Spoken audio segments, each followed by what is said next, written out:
ओम नमो भगवते वासुदेवाय। श्रीमद् भागवत महापुराण के दशम स्कंध में कुब्जा पर कृपा, धनुष भंग और कंस की घबराहट। इस कथा को सुनाते हुए श्री सुखदेव जी कहते हैं, परीक्षित, इसके बाद भगवान श्री कृष्ण जब अपनी मंडली के साथ राजमार्ग से आगे बढ़े, तब उन्होंने एक युवती स्त्री को देखा। उसका मुंह तो सुंदर था, परंतु शरीर से वह कुबड़ी थी। इसी से उसका नाम पड़ गया था कुब्जा। वह अपने हाथ में चंदन का पात्र लिए हुए जा रही थी। भगवान श्री कृष्ण प्रेम रस का दान करने वाले हैं। उन्होंने कुब्जा पर कृपा करने के लिए हंसते हुए उससे पूछा, सुंदरी, तुम कौन हो? यह चंदन किसके लिए ले जा रही हो? कल्याणी, हमें सब बात सच सच बतला दो। यह उत्तम चंदन, यह अंगराग हमें भी दो। इस दान से शीघ्र ही तुम्हारा परम कल्याण होगा। उबटन आदि लगाने वाली सैरंध्री कुब्जा ने कहा, परम सुंदर, मैं कंस की प्रिय दासी हूँ। महाराज मुझे बहुत मानते हैं। मेरा नाम त्रिवक्रा कुब्जा है। मैं उनके यहाँ चंदन अंगराग लगाने का काम करती हूँ। मेरे द्वारा तैयार किए हुए चंदन और अंगराग भोजराज कंस को बहुत भाते हैं, परंतु आप दोनों से बढ़कर उसका और कोई उत्तम पात्र नहीं है। भगवान के सौंदर्य, सुकुमारता, रसिकता, मंदहास्य, प्रेमालाप और चारु चितवन से कुब्जा का मन हाथ से निकल गया। उसने भगवान पर अपना हृदय न्यौछावर कर दिया। उसने दोनों भाइयों को वह सुंदर और गाढ़ा अंगराग दे दिया। तब भगवान श्री कृष्ण ने अपने सांवले शरीर पर पीले रंग का और बलराम जी ने अपने गोरे शरीर पर लाल रंग का अंगराग लगाया तथा नाभि से ऊपर के भाग में अनुरंजित होकर वे अत्यंत सुशोभित हुए। भगवान श्री कृष्ण उस कुब्जा पर बहुत प्रसन्न हुए। उन्होंने अपने दर्शन का प्रत्यक्ष फल दिखलाने के लिए 3 जगह से टेढ़ी किंतु सुंदर मुख वाली कुब्जा को सीधी करने का विचार किया। भगवान ने अपने चरणों से कुब्जा के पैर के दोनों पंजे दबा लिए और हाथ ऊंचा करके दो अंगुलियां उसकी ठोड़ी में लगाईं तथा उसके शरीर को तनिक उचका दिया। उचकाते ही उसके सारे अंग सीधे और समान हो गए। प्रेम और मुक्ति के दाता भगवान के स्पर्श से वह तत्काल विशाल नितंब तथा पीन पयोधरों से युक्त एक उत्तम युवती बन गई। उसी क्षण कुब्जा रूप, गुण और उदारता से संपन्न हो गई। उसके मन में भगवान के मिलन की कामना जाग उठी। उसने उनके दुपट्टे का छोर पकड़कर मुस्कुराते हुए कहा, वीर शिरोमणे, आइए घर चलें। अब मैं आपको यहाँ नहीं छोड़ सकती, क्योंकि आपने मेरे चित्त को मथ डाला है। पुरुषोत्तम, मुझ दासी पर प्रसन्न होइए। जब बलराम जी के सामने ही कुब्जा ने इस प्रकार प्रार्थना की, तब भगवान श्री कृष्ण ने अपने साथी ग्वाल बालों के मुंह की ओर देखकर हंसते हुए उससे कहा, सुंदरी, तुम्हारा घर संसारी लोगों के लिए अपनी मानसिक व्याधि मिटाने का साधन है। मैं अपना कार्य पूरा करके अवश्य वहां आऊंगा। हमारे जैसे बेघर के बटोहियों को तुम्हारा ही तो आसरा है। इस प्रकार मीठी मीठी बातें करके भगवान श्री कृष्ण ने उसे विदा कर दिया। जब वे व्यापारियों के बाजार में पहुंचे, तब उन व्यापारियों ने उनका तथा बलराम जी का पान, फूलों के हार, चंदन और तरह तरह की भेंट उपहारों से पूजन किया। उनके दर्शन मात्र से स्त्रियों के हृदय में प्रेम का आवेग, मिलन की आकांक्षा जग उठी थी। यहाँ तक कि उन्हें अपने शरीर की भी सुध न रहती।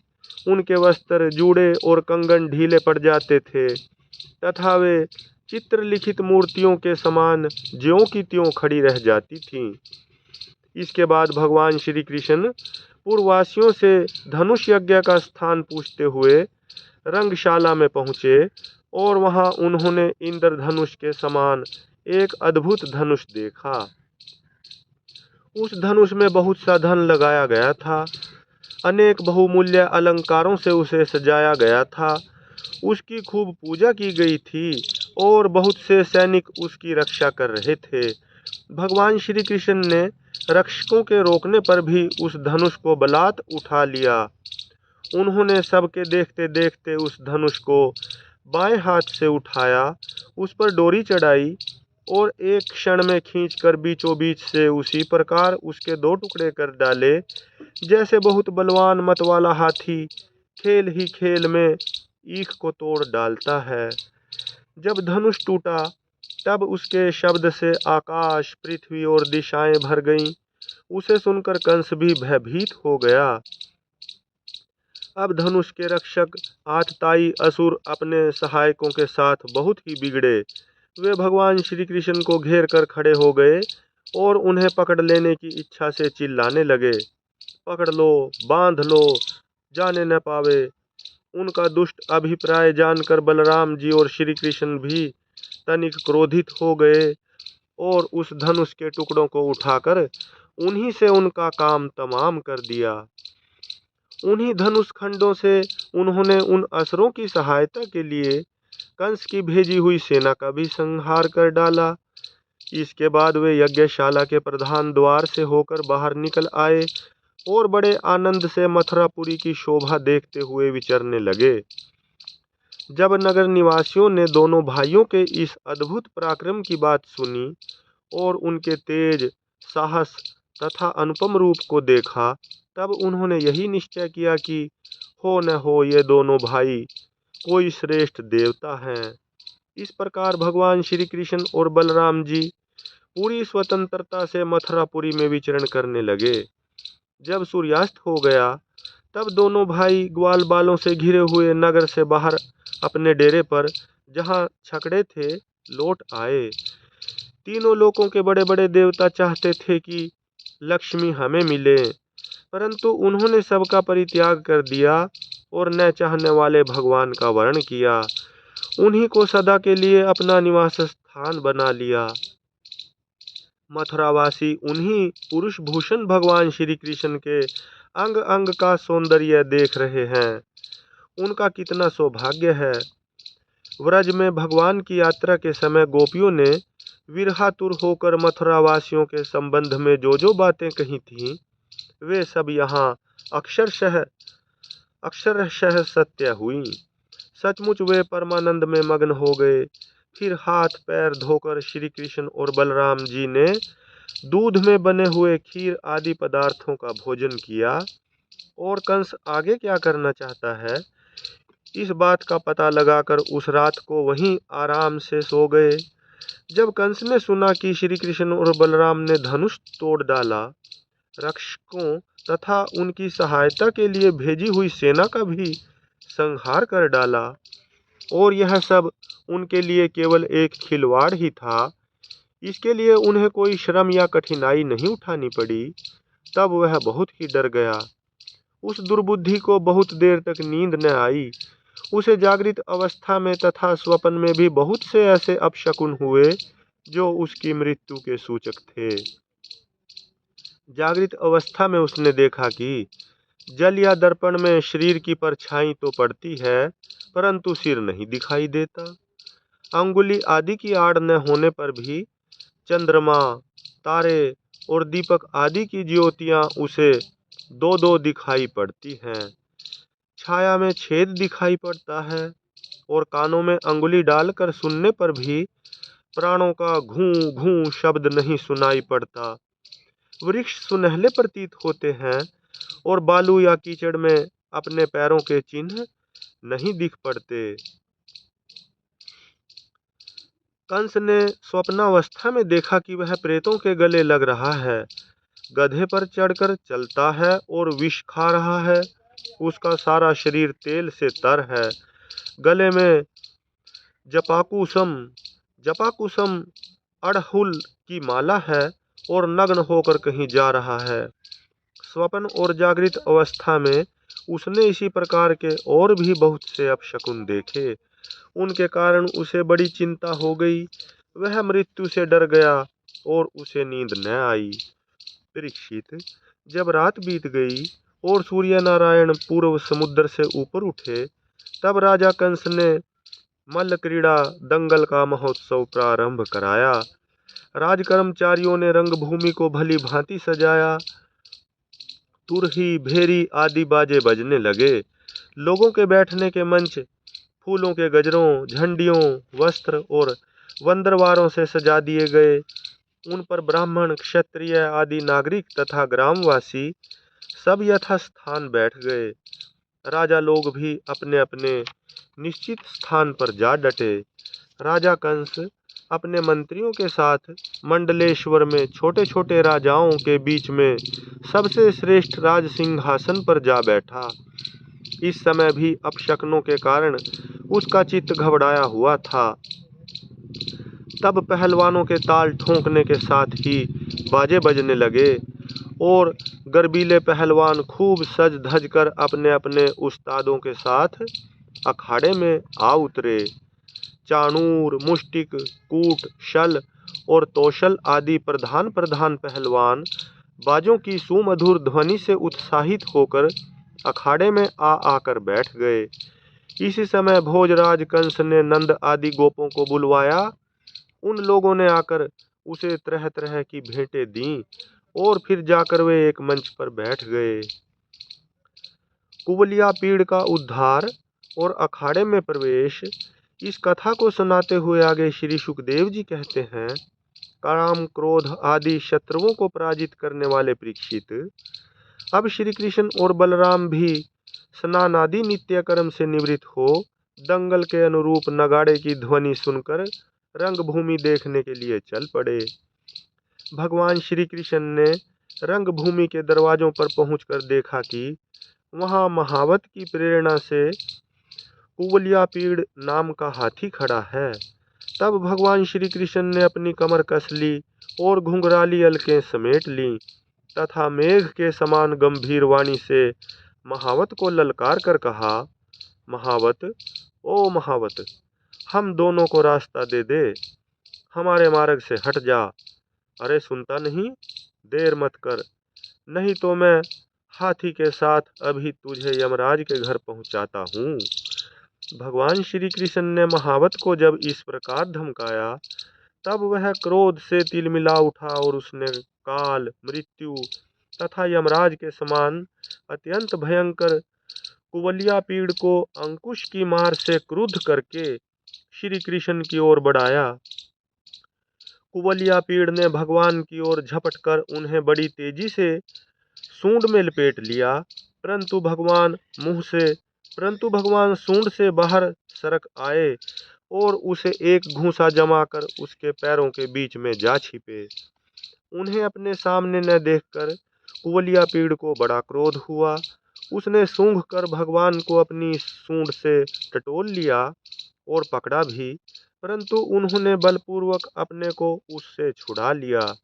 इसके बाद भगवान उस बलवान हाथी की पूंछ पकड़कर खेल खेल में ही उसे 100 हाथ तक पीछे घसीट लाए, जैसे गरुड़ सांप को घसीट लाते हैं।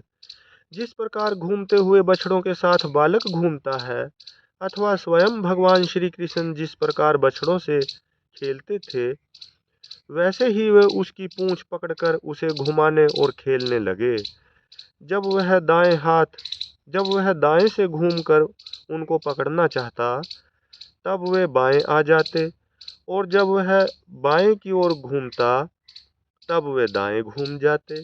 इसके बाद हाथी के सामने आकर उन्होंने उसे एक घूंसा जमाया और वे उसे गिराने के लिए इस प्रकार उसके सामने से भागने लगे, मानो वह अब छू लेता है तब छू लेता है। भगवान श्री कृष्ण ने दौड़ते दौड़ते एक बार खेल खेल में ही पृथ्वी पर गिरने का अभिनय किया और झट वहां से उठकर भाग खड़े हुए। उस समय वह हाथी क्रोध से जल भुन रहा था। उसने समझा कि वे गिर पड़े और बड़े जोर से अपने दोनों दांत धरती पर मारे। जब कुवलिया पीड़ का यह आक्रमण व्यर्थ हो गया, तब वह और भी चिढ़ गया। महावतों की प्रेरणा से वह क्रुद्ध होकर भगवान श्री कृष्ण पर टूट पड़ा भगवान मधुसूदन ने जब उसे अपनी ओर झपटते देखा तब उसके पास चले गए और अपने एक ही हाथ से उसकी सूंड पकड़कर उसे धरती पर पटक दिया। उसके गिर जाने पर भगवान ने सिंह के समान खेल ही खेल में उसे पैरों से दबाकर उसके दांत उखाड़ लिए और उन्हीं से हाथी और महावतों का काम तमाम कर दिया। परीक्षित, मरे हुए हाथी को छोड़कर भगवान श्री कृष्ण ने हाथ में उसके दांत लिए, उसके दांत लिए लिए ही रंगभूमि में प्रवेश किया। उस समय उनकी शोभा देखने ही योग्य थी। उनके कंधे पर हाथी का दांत रखा हुआ था, शरीर रक्त और मद की बूंदों से सुशोभित था और मुख कमल पर पसीने की बूंदें झलक रही थीं। परीक्षित, भगवान श्री कृष्ण और बलराम दोनों के ही हाथों में कुवलिया पीड़ के बड़े बड़े दांत शस्त्र के रूप में सुशोभित हो रहे थे और कुछ ग्वाल बाल उनके साथ साथ चल रहे थे। इस प्रकार उन्होंने रंगभूमि में प्रवेश किया। जिस समय भगवान श्री कृष्ण बलराम जी के साथ रंगभूमि में पधारे, उस समय वे पहलवानों को वज्र कठोर शरीर, साधारण मनुष्यों को नर रतन, स्त्रियों को मूर्तिमान कामदेव, गोपों को स्वजन, दुष्ट राजाओं को दंड देने वाले शासक, माता पिता के समान बड़े बूढ़ों को शिशु, कंस को मृत्यु, अज्ञानियों को विराट, योगियों को परम तत्व और भक्त शिरोमणि वृष्णिवंशियों को अपने इष्ट देव जान पड़े। सबने अपने अपने भावानुरूप क्रमशः रौद्र, अद्भुत, श्रृंगार, हास्य, वीर, वात्सल्य, भयानक, विभत्स, शांत और प्रेम भक्ति रस का अनुभव किया। राजन, वैसे तो कंस बड़ा धीर वीर था, फिर भी जब उसने देखा कि इन दोनों ने कुवलिया पीड़ को मार डाला, तब उसकी समझ में यह बात आई कि इनको जीतना तो बहुत कठिन है। उस समय वह बहुत घबरा गया। श्री कृष्ण और बलराम की बाहें बड़ी लंबी लंबी थीं। पुष्पों के हार, वस्त्र और आभूषण आदि से उनका वेश विचित्र हो रहा था। ऐसा जान पड़ता था मानो उत्तम वेश धारण करके दो नट अभिनय करने के लिए आए हों, जिनके नेत्र एक बार उन पर पड़ जाते बस लग ही जाते। यही नहीं, वे अपनी कांति से उसका मन भी चुरा लेते। इस प्रकार दोनों रंगभूमि में शोभायमान हुए। परीक्षित, मंचों पर जितने लोग बैठे थे, वे मथुरा के नागरिक और राष्ट्र के जन समुदाय पुरुषोत्तम भगवान श्री कृष्ण और बलराम जी को देखकर इतने प्रसन्न हुए कि उनके नेत्र और मुख कमल खिल उठे, उत्कंठा से भर गए। वे नेत्रों के द्वारा उनकी मुख माधुरी का पान करते करते तृप्त ही नहीं होते थे, मानो वे उन्हें नेत्रों से पी ही रहे हों, जिह्वा से चाट रहे हों, नासिका से सूंघ रहे हों और भुजाओं से पकड़कर हृदय से सटा रहे हों।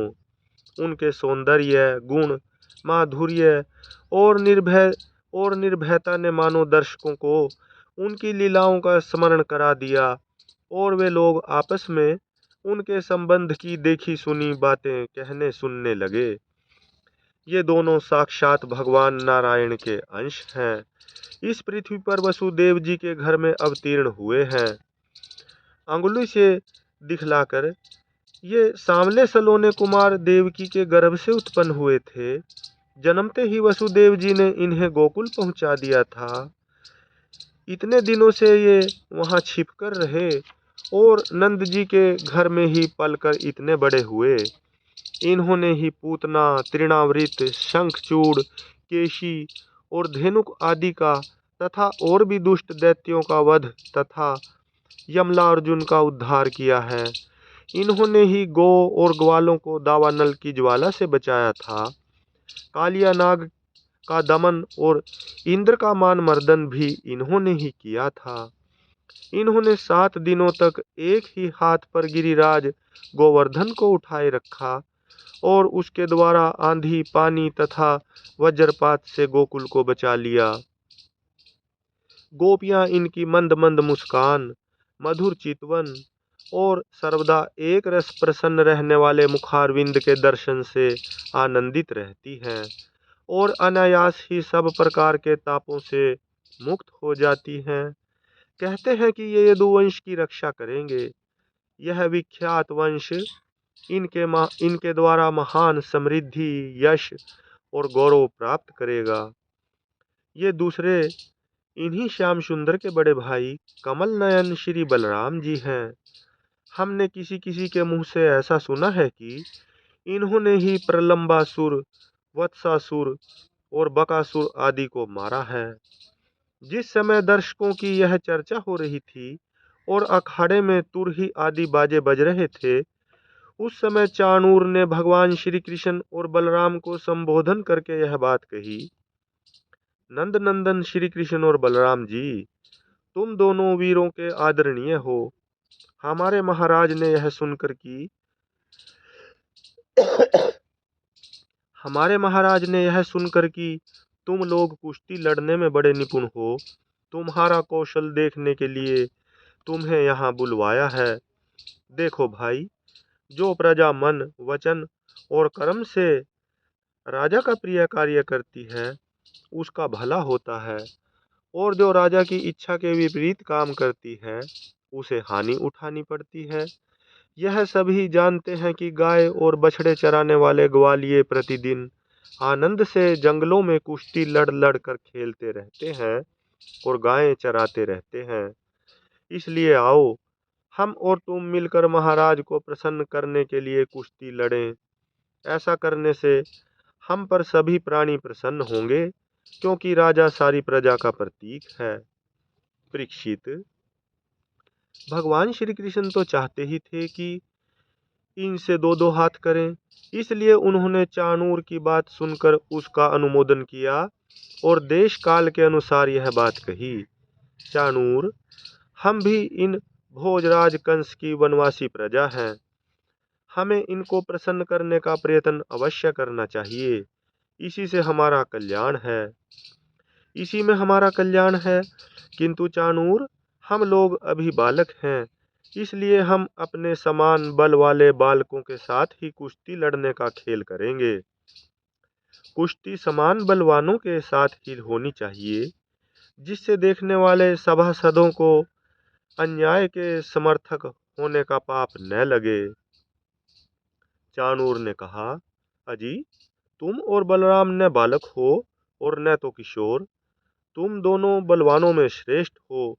तुमने अभी अभी 1000 हाथियों का बल रखने वाले कुवलिया पीड़ को खेल ही खेल में मार डाला। इसलिए तुम दोनों को हम जैसे बलवानों के साथ ही लड़ना चाहिए। इसमें अन्याय की कोई बात नहीं है। इसलिए श्री कृष्ण, तुम मुझ पर अपना जोर आजमाओ और बलराम के साथ मुष्टिक लड़ेगा। हरि ओम तत्सत। हरि ओम तत्सत। हरि ओम तत्सत। हरि ओम।